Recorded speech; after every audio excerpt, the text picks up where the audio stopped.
السلام علیکم ورحمۃ اللہ وبرکاتہ۔ وعلیکم عاقل بھائی، السلام ذیشان ورحمۃ بات اللہ۔ کر رہا ہوں کراچی سے۔ ذیشان میرا صاحب، سوال ذرا سا لمبا ہوگا، میں بہت 30 سیکنڈ میں سوال کرتا ہوں، لیکن اس دفعہ ذرا معذرت کے ساتھ۔ کوئی بات نہیں۔ یہ جو مسجد عائشہ سے جو نیت کرتے ہیں، خاص کر کے انڈیا پاکستان سے جو لوگ جاتے ہیں، وہ اپنا عمرہ تو پاکستان سے احرام باندھ لیتے ہیں، پھر وہاں جا کے عمرہ کر لیتے ہیں، لیکن وہ جو وہاں ایک آواز لگتی ہے، ٹیکسی والے آواز لگاتے ہیں چھوٹا عمرہ چھوٹا عمرہ، چھوٹا کیونکہ مسجد عائشہ لے جاتے ہیں، وہاں سے نیت کراتے ہیں۔ اس عمرہ کی تو عمرہ کوئی ہے۔ دلیل ہے یہاں سے عمرہ کرنے کی؟ یہ چھوٹا عمرہ ہوتا ہے بہت عائشہ مسجد سے، اس کی کوئی دلیل ہے؟ میں نے ایک سعودی مفتی سے پوچھا تھا، اس نے کہا کر سکتے ہیں۔ پھر ایک وہاں حرم میں بیٹھا تھا، پھر میں دوسرے دن گیا تو ایک کوئی اور شخص بیٹھا ہوا تھا، میں نے اس سے پوچھا تو اس نے کہا کہ نہیں کر سکتے۔ تو اوکے، میں نے کہا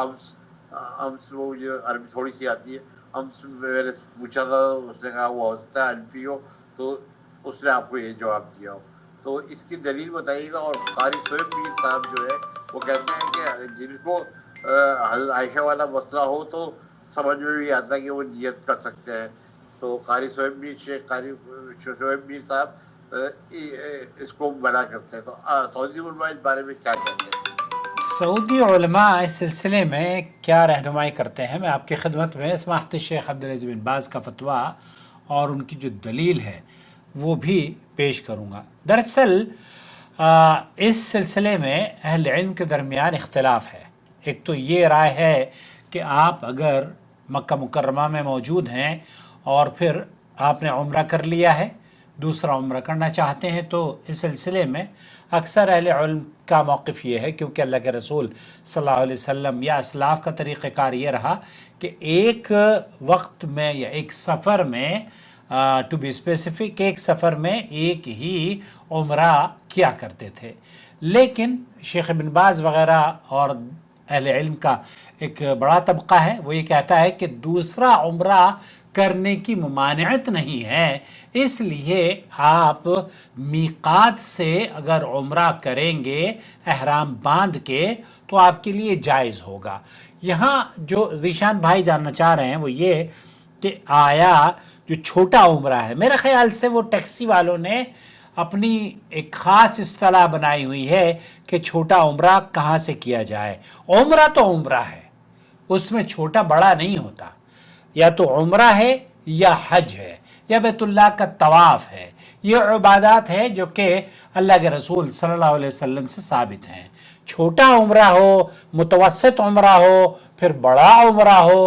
اس کی تخصیص یا اس کی کوئی خاص ڈیفینیشن قرآن و سنت میں نہیں ملتی۔ بہرحال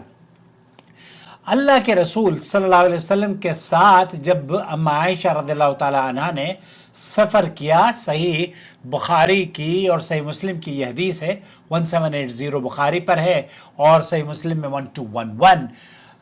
حضرت عائشہ رضی اللہ تعالی عنہ نے حجۃ الوداع میں حیض کی حالت کی وجہ سے عمرہ نہ کر پائیں، تو آپ علیہ السلام نے جب وہ حج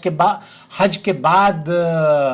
غمزدہ ہوئیں تو آپ علیہ السلام نے انہیں ان کے بھائی عبد الرحمن بن ابی بکر کو حکم دیا انہیں لے جاؤ تنعیم سے عمرے کے لیے احرام باندھ لیں۔ تو یہاں یہ حدیث کا ٹکڑا ہے صحیح بخاری اور مسلم میں، جس سے اہل علم نے جو محترم فضیلت الشیخ قاری سہیب صاحب نے بیان دیا ہے نا، ہمارے یہاں اکثر اہل علم یہی کہتے ہوئے نظر آتے ہیں کہ آپ کو اگر مسجد عائشہ سے عمرہ کرنا ہے تو وہ عورتوں کی جو بیماری لاحق ہوتی ہے، وہ بیماری اگر آپ کو لاحق ہو تو آپ کر سکتے ہیں۔ دوسرا جو گروپ ہے جس میں سے سعودی عرب کے اکثر علماء ہیں، وہ یہ کہتے ہیں کہ اس میں جواز ہے۔ ان کا ماننا یہ ہے کہ مکہ کے لوگ جو ہیں، بلکہ حالانکہ ہمارے یہاں بھی کئی مفتی ہیں، پاکستان میں بھی ایون مفتی عتیق غالباً ان کا نام ہے، اہل حدیث مفتی ہیں، ان کا تو موقف یہ ہے کہ وہ مکہ مکرمہ، کیونکہ اللہ کے رسول صلی اللہ علیہ وسلم نے فرمایا ہے مکہ والے مکہ سے احرام باندھیں گے، تو وہ یہ کہتے ہیں کہ مکہ کے لوگ مکہ سے احرام باندھیں۔ اسی طریقے سے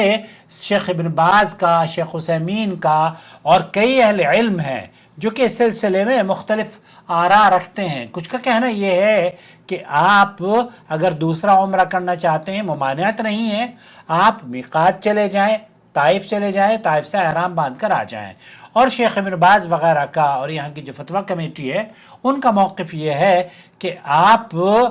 حل سے یعنی کہ حدود حرم سے, آپ حرم سے باہر نکل جائیں. اور شیخ ابن باز یہ کہتے ہیں کہ آپ جو شخص مکہ میں رہتا ہے اور عمرہ کرنا چاہتا ہے, دوسرا عمرہ کرنا چاہتا ہو یا پہلا عمرہ, مکہ مکرمہ میں رہائشی ہے نا, وہ مکہ کے رہائشی ہے اور عمرہ کرنا چاہتا ہے, تو وہ حرم سے باہر نکل کر احرام باندھے گا, چاہے تنعیم سے ہو یا جعرانہ سے یا کسی اور قریبی حل کی جگہ سے. عائشہ رضی اللہ تعالی عنہ کا واقعہ وہ اس بات کی دلیل میں بیان کرتے ہیں کہ اگر کوئی شخص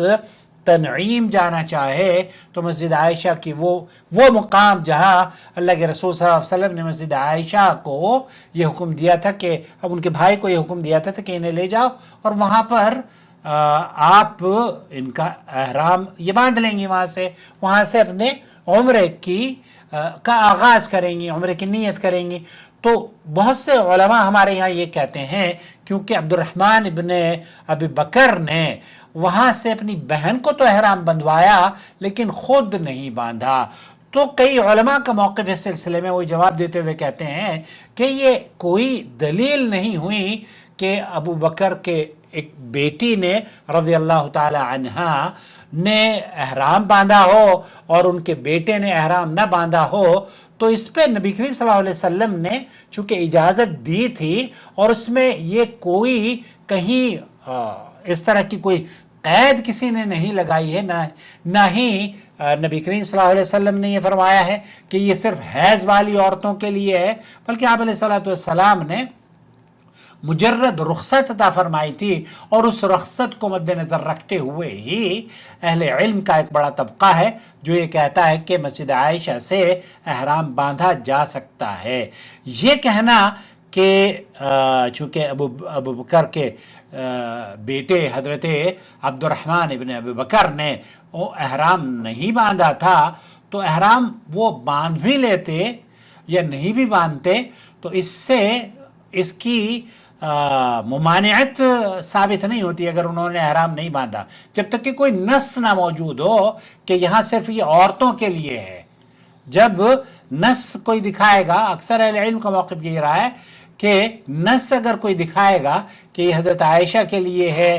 یا ان لوگوں کے لیے ہے تو اس کو تسلیم کیا جائے گا. تو خلاصہ کلام یہ ہوا میرے عزیز میرے دوست کہ اس میں اللہ کے رسول صلی اللہ علیہ وسلم سے کوئی ممانعت نہیں ہے. وليس هذا الأمر خاصا بعائشة ولیس هذا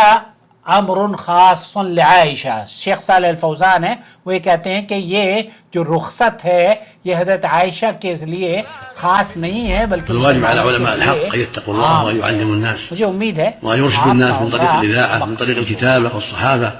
من طريق التلفاز آپ کو یہ جان ويعلموا الناس کر دينهم. بہرحال مجھے امید ہے وضاحت ہو گئی ہوگی کہ آپ مسجد تنعیم یا مسجد عائشہ سے بھی احرام باندھ سکتے ہیں. واللہ اعلم. صلی اللہ علیہ نبینا محمد وعلی آلہ وصحبہ اجمعین. کئی لوگوں کا کہنا ہے یہ کہ جناب آپ اس طرح کے مسائل کو بیان نہ کریں, لیکن چونکہ ہمارے ویورز ہیں ذیشان صاحب وہ یہ کہہ رہے ہیں کہ انڈیا پاکستان کے لوگوں کو تو تشنگی رہتی ہے. بھائی جزاک اللہ خیر کثیرہ آپ کا رسپانس کا, اور آپ نے کہا کہ جواب دوں گا. تو تھوڑی سی تشنگی ابھی بھی رہ گئی تھی کہ پاکستان میں اہل حدیث علماء اس کو صحیح نہیں سمجھتے ہیں. میں نے کہا نا کہ پاکستان میں ہندوستان میں کئی اہل حدیث علماء اس کو صحیح نہیں سمجھتے. جو اہل حدیث علماء میں آپ کو بتاؤں, ہمارے گھر پہ میں جدہ میں رہتا ہوں اور ہمارے گھر پہ کئی اہل حدیث علماء جب وہ حل سے باہر آ جاتے ہیں جدہ سے احرام باندھ کر واپس جاتے ہیں. تو جدہ جب ان کی میقات ہو سکتی ہے تو اس میں کوئی حرج نہیں ہے کہ وہ اگر مسجد عائشہ سے احرام باندھنا چاہیں تو ممانعت کی اکثر اہل علم کا, میں نے ایک اور انڈیا کے عالم دین ہیں ان سے پوچھا تو انہوں نے کہا کہ ممانعت نہیں ہے, یہ آپ اگر چاہیں اور آپ کا دل ٹھکتا ہو حضرت عائشہ کی حدیث کو بنیاد بنا کر اس میں حیض اور نفاس والیوں کا تذکرہ نہیں ہے. اللہ کے رسول صلی اللہ علیہ وسلم نے ان کو اجازت دی ہے، عمرہ کر سکتے ہیں تنعیم سے جا کر.